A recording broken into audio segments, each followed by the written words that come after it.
Hello friends, welcome to சேசு சமையல் தமிழ். இன்றைக்கி நம்மளோட சேனலில் ரொம்பவே ஈஸியாக ரொம்ப டேஸ்டியான ஒரு சாம்பார் தான் பார்க்க போகிறோம். இது இட்லி, தோசை, பூரி, சப்பாத்தி, சாதம் எல்லாத்துக்குமே சூப்பராக இருக்கும். அதுக்கு முன்னாடி நீங்கள் இப்போ தான் நம்மளோட சேனலை ஃபஸ்ட் டைம் பார்க்குறீங்கன்னா நம்மளோட சேனலை சப்ஸ்கிரைப் பண்ணி பக்கத்தில் இருக்கிற பெல் சிம்பலையும் கிளிக் பண்ணிவிடுங்க. வாங்க வீடியோக்கு போயிடலாம். அதுக்கு நான் ஒரு 200 கிராம் அளவுக்கு துவரம் பருப்பை நல்லா கழுவி எடுத்து வச்சுருக்கிறேன். அந்த பருப்பை வேக வைக்கிற அளவுக்கு தண்ணி சேர்த்துக்கலாம்.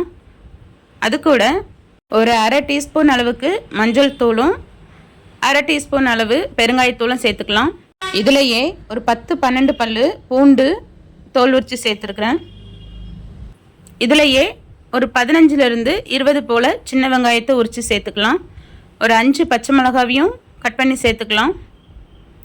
2 தக்காளியை சும்மா ரஃப்பாக கட் பண்ணி சேர்த்துக்கலாம். ஏன்னா எப்படியும் வேக வச்சு கடைய தான் போகிறோம். இதிலையே நான் ஒரு 2 டேபிள் ஸ்பூன் அளவுக்கு சாம்பார் தூளையும் சேர்த்துக்கிறேன். நம்ம மொத்தமாக எல்லாத்தையுமே போட்டு குக் பண்ண போகிறோம்.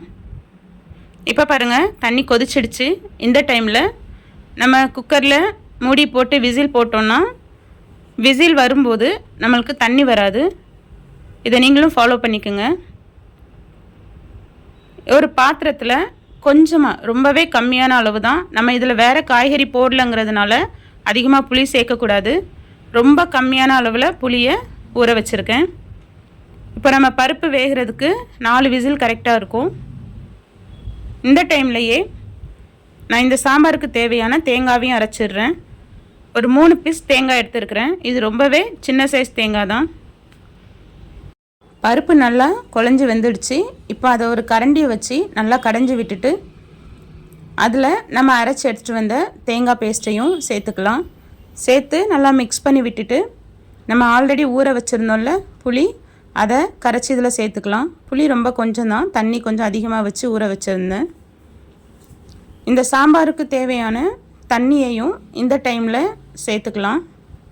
சேர்த்து நல்லாவே மிக்ஸ் பண்ணி விட்டுடலாம்.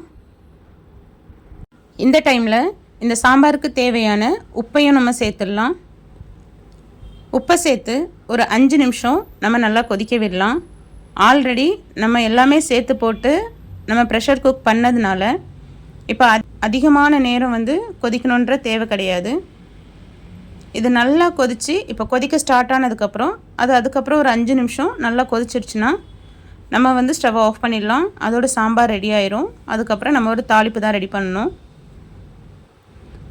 இப்போ கொதிக்க ஸ்டார்ட் ஆகிடுச்சு. ஆனால் அப்பப்போ கொஞ்சம் மிக்ஸ் பண்ணி விட்டுக்குங்க. பருப்புன்றதுனால கீழே நம்மளுக்கு அடி பிடிக்கும். கொஞ்சம் மிக்ஸ் பண்ணி விட்டு கொதிக்க விடுங்க. இப்போ நல்லா கொதிச்சிடுச்சு.